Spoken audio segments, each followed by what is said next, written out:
So to improve your spoken English, whether this is for an exam or just to help you improve, there's 4 main areas which you need to look at with your speaking. These are grammar, pronunciation, your vocabulary, and your fluency.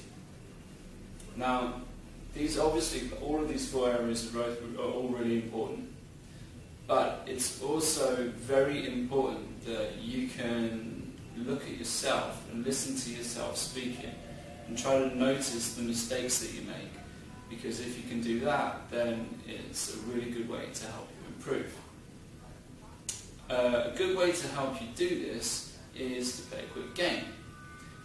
We found there's a really good game which you can play with 2, 3 people, and basically you have to try and spot each other's mistakes. If you can spot mistakes when other people talk, it also means that you can spot mistakes when you talk, and that's a fantastic way to help you improve your spoken English.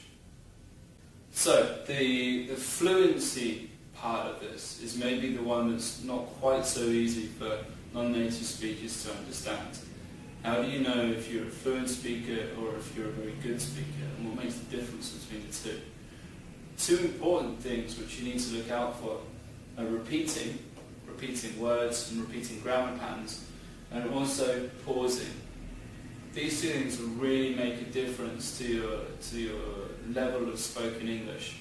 And if you're taking an English exam, for example, like the IELTS exam, if you can look at all of these parts and make sure you're doing well on all of these parts, then you're going to get a good score, and that's exactly what you want to do.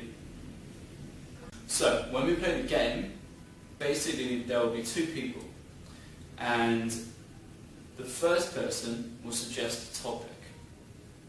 And the game needs to go on just for 1 minute, exactly 1 minute. When the clock gets to 1 minute, the game will stop. The person who is still talking at the end of the minute will be the winner. Okay, so the first person suggests the topic. The second person has to start talking about it. And they can't stop for a minute. The second person's job is to listen to the first person and try and listen for all of these mistakes. If they make a mistake on any one part, then they can say stop and they change. Now it's the second person's turn to talk, and the first person will then listen for the mistakes. This is quite difficult. It's actually really difficult to do. If you listen for all 4 parts, then this will not be easy. Today the example that you're going to see is with 2 native speakers, myself and a friend of mine, both playing this game together. And for us even it's difficult.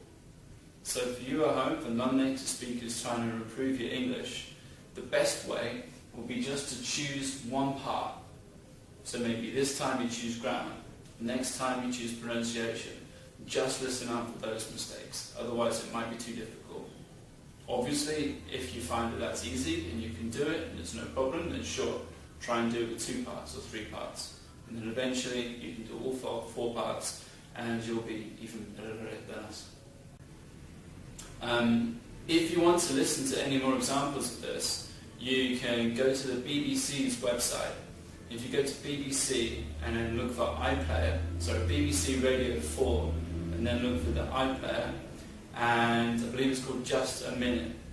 And it's a very popular radio program in the UK, and there's lots of very famous personalities and comedians that play this game, and you can